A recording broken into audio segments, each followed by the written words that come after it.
Вальдемоса это просто отрыв башки. Тихий, спокойный городочек, тишина, никого нету здесь. Заходили только что в этот храм древний, там О, кот, что упало на машину. А это котик. Ну, жирненький такой. А вот смотрите, дом построен просто на скале.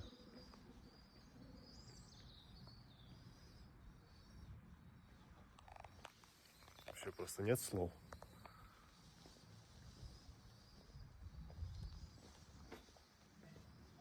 В церкви ни души.